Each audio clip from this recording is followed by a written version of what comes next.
Opportunity cost represents the benefits. So we'll be having certain benefits if we are going with option B, but we have chosen option A. Therefore, the benefits which are foregone, the benefits which are missed out when an individual, the benefits which are missed out when an individual chooses one alternative over the another. So what is the opportunity cost? It represents the potential benefits.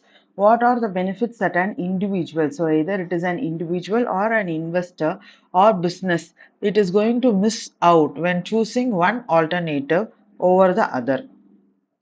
It is always a positive because it always involves sacrificing or giving up some positive amount of one commodity in order to get the extra unit of other. However, there are certain situations where opportunity cost may be zero in case of a free good, single use factors, and heavy unemployment. Opportunity cost is zero if there is a free good. They are giving the free good, therefore, there is no sacrifice involved here. And when there is severe unemployment, heavy or severe, we say it as the unemployment. So, when there is unemployment and it is a single use factor,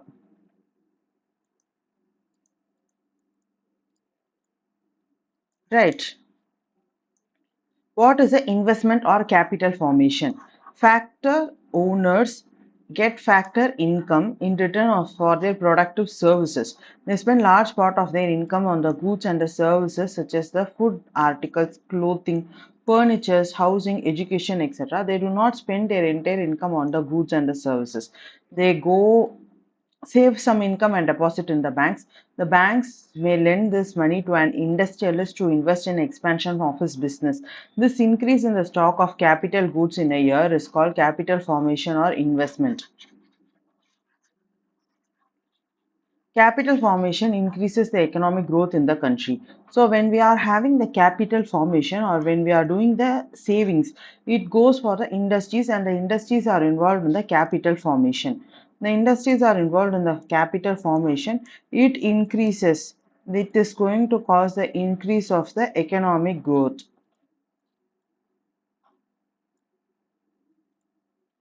Capital formation or the investment increases the economic growth on a country. So the capital formation is when households saves and deposits in the bank.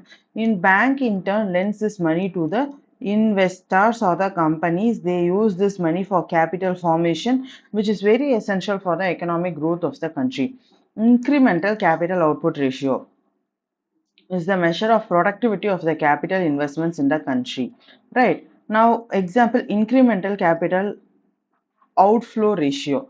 For the first year, additional capital investment in the economy of rupees 1 lakh and additional output is 25,000. Therefore, the incremental capital output ratio is outflow ratio is 4. The next year, when the same investment, we are getting 20,000. Therefore, ICOR is 5. A higher ICOR is an indicator of inefficiency. For 1000 units, so for 1000 rupees, I can produce 10 pence. So the IC incremental capital outflow is 10, right? If the capacity of that machines is to produce 10 pens, but I need 11th pen. So I need to buy a new machine over here. I need to spend 10 lakh for that new machine or 1 lakh for that new machine, and now I have 11. Here we be having the ICOR ratio will be very high. Therefore, when ICOR ratio is very high, we say that there is inefficiency, decline in the marginal productivity of the capital. When ICOR ratio, when it is very high, what do we call it? We call it as a decline. There is a decline in the efficiency. Decline in the efficiency is called as inefficiency, and decline in the marginal productivity. Also, there is a decline in the productivity. So, marginal productivity. Decline in the marginal productivity, that is the investment capital accumulated, the project is not yielding the commensurate output. The investment which is being put into the capital, it is not yielding the required output. The rise in the ICOR can be contributed to the delay in the completion of the projects. Rise in the ICOR, when ICOR value is increases, there is a delay in the completion of the project or lack of the complementary investment. In some cases, it can be due to non-availability of critical inputs as well. So for incremental capital outflow ratio, it must be less. Incremental capital outflow ratio, ICOR, must be less. If it is greater, we call it as an inefficiency, or we also call it as a decline in the marginal productivity. Decline in the productivity. So decline in the marginal productivity.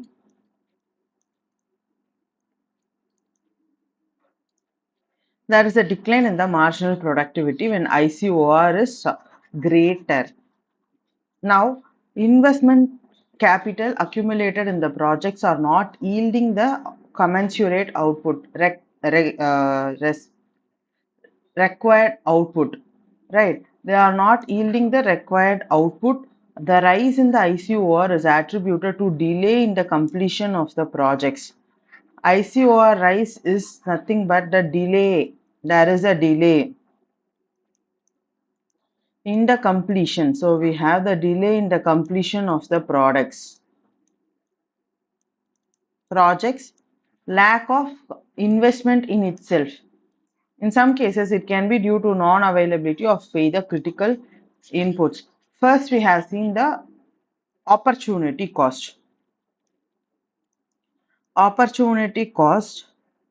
Then we have incremental capital output or outflow ratio. Incremental capital outflow ratio, scissors effect. It refers to the loss of revenue due to demand slowdown coupled with higher expenditure associated with the pandemic. Already we have the loss of revenue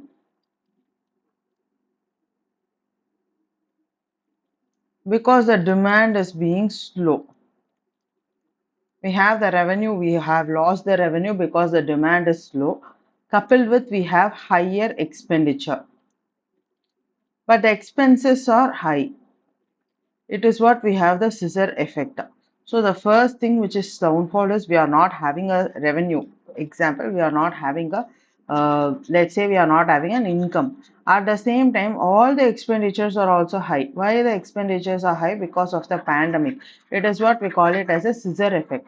When we have or we are already having one issue and it is coupled with other issue is what we have the scissors effect. The first issue is the loss of the revenue is the first issue, and because the loss of the revenue is because of the demand has been slowed down. The loss of the revenue, now it is coupled with the higher expenditure. We have a higher expenditure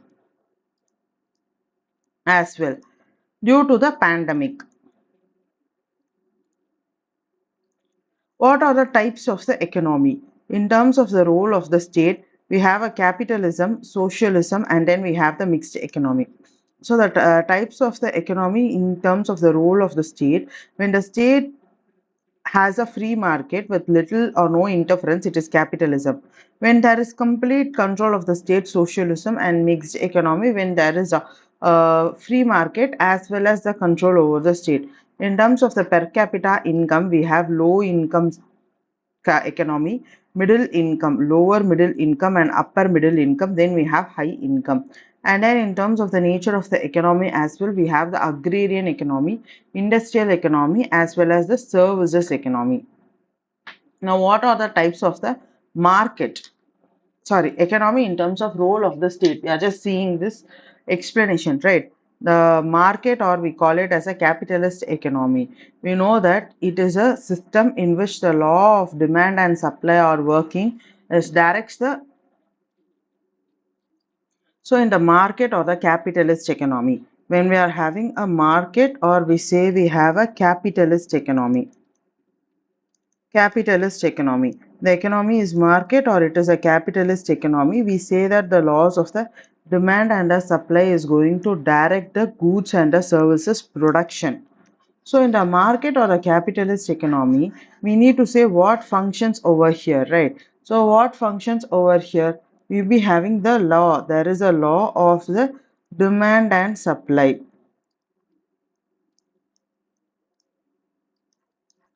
There is a law of the demand and the supply. Now it is going to direct the production. The law of demand and the supply is what decides the production of goods. So the production of the goods and services.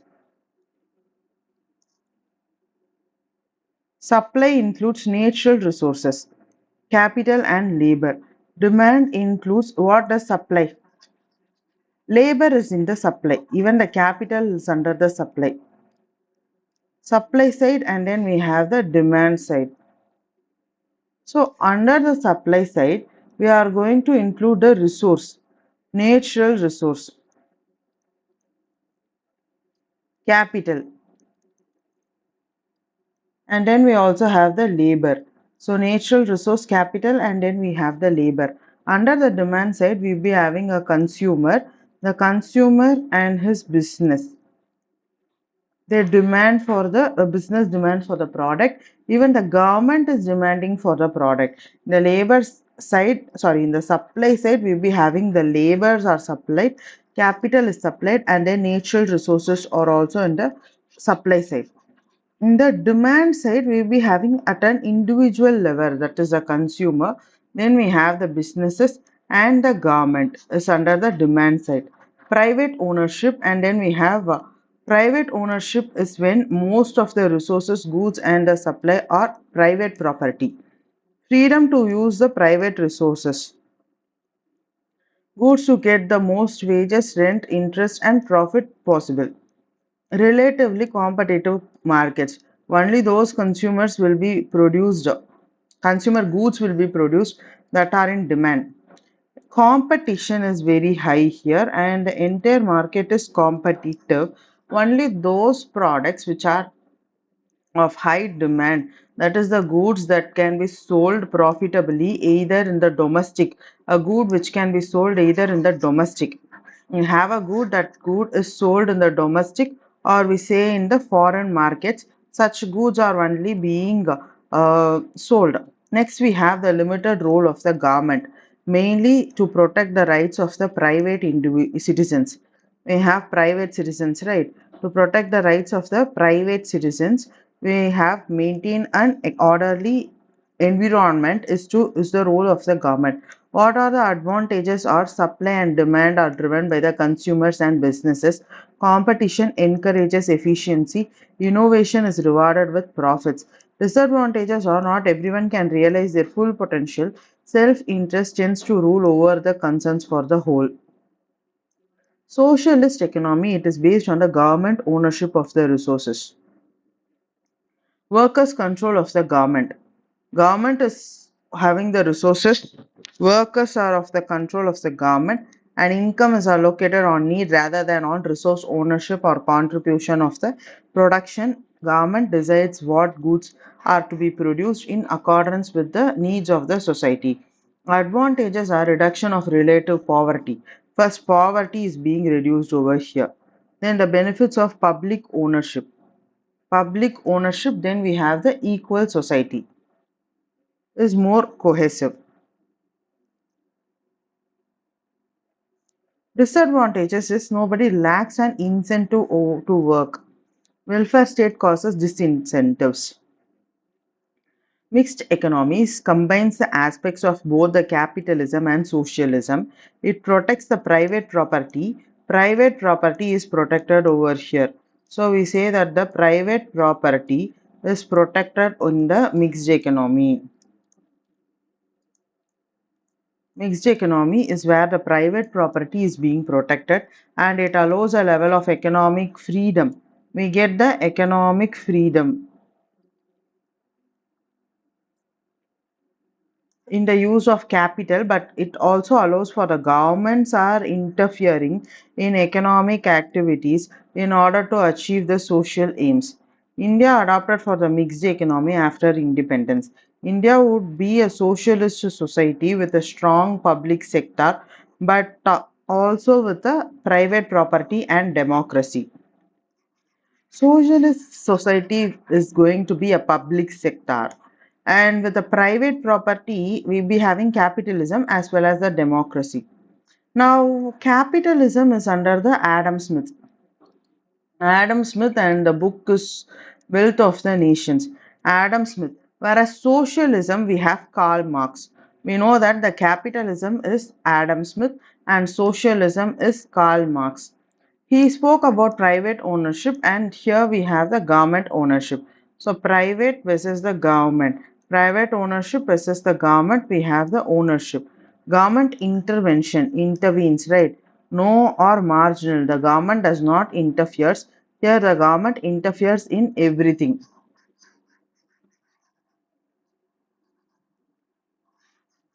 So, we'll be having that capitalist. And then we have the socialist. Origin is going to be the Adam Smith for the capitalism. And the origin for the socialism is Karl Marx. For the capitalism, we be having the Adam Smith. Adam Smith under the wealth of the nations.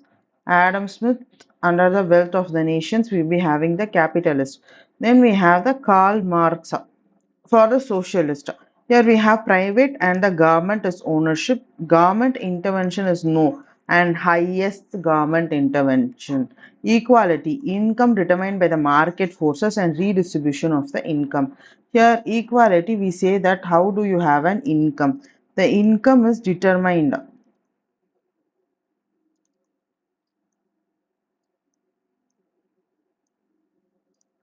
Market is going to determine the income, right? The income is determined by the market forces. Here we go for the income which is redistributed. Here the income is determined by the market. The redistribution of the income takes place in the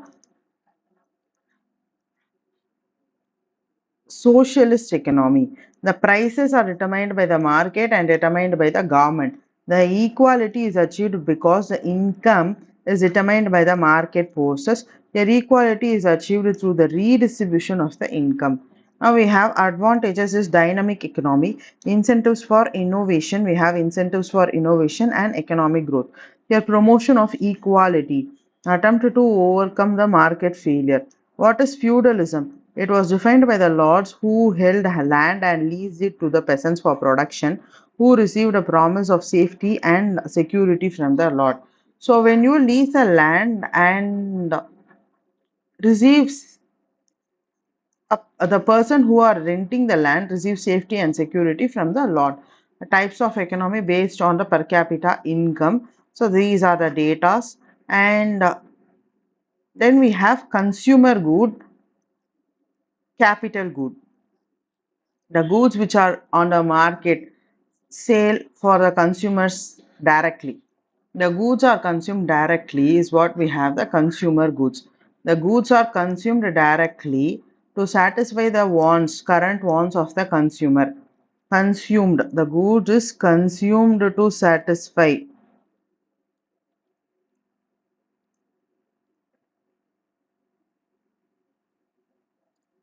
the current wants of the consumer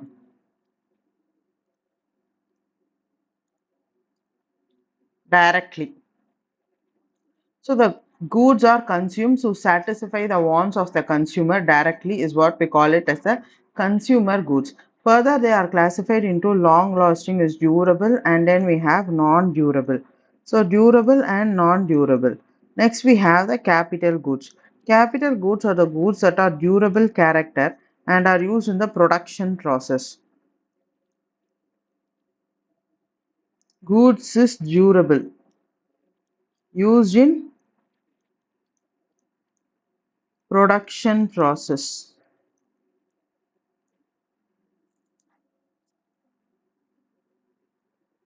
Gradually, they undergo wear and tear. They have to undergo the wear and then we have the tear, and thus are repaired and gradually replaced over the time.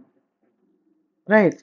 They are used in the production process is what we call it as a capital goods. Public good versus private good. The public good is everything is non-rivalrous. You don't fight for it and non-excludable. Everybody are included for the public good, non-rivalrous and non-excludable, whereas public private goods are rivalrous and excludable. So the difference between the public and the private goods. Public goods are non-rivalrous and then we have it as non-excludable. Excludable with respect to public and private is rivalrous and excludable. Private good is ice creams, clothing, congested toll roads. They are excludable, yes. Non-excludable is common resources like the fish in the ocean, environment, congested non-toll roads. So we have the public goods which are non-rivalrous, natural monopolies like the fire, cable,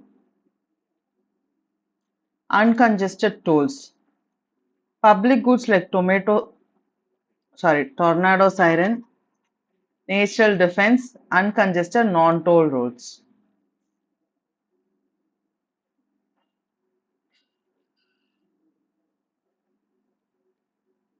Now we have common resources versus clubbed resources, club goods. Common goods, we be having common resources which are non-excludable. It is for everyone, but it is having a competition. Right. Club is excludable, but it is not having a competition. So, common means for everyone, non-excludable. For virtually for everyone can use them, but you have to pay for it. However, if one individual consumes it and availability for other is being reduced. Non-excludable, it is open for everyone. Example, a car, right? But if one individual consumes it, it is not for others, but therefore we call it as rival. So common resources and club resources. Club we have exclusions, but it is non-rival. For example, individuals can be prevented from consuming them, restricted, but their consumption does not reduce availability to the others, at least not until a point of overuse or congestion is reached. So we have the common resources and club goods. Merit goods and demerit goods are something which adds for the welfare and well-being of the society. So merit good is a good which is going to add for the welfare, add to the welfare and well-being of a society when it is produced and consumed. It adds for the welfare and well-being of the society when it is consumed. Non-merit goods or demerit goods are those which can harm when produced and consumed.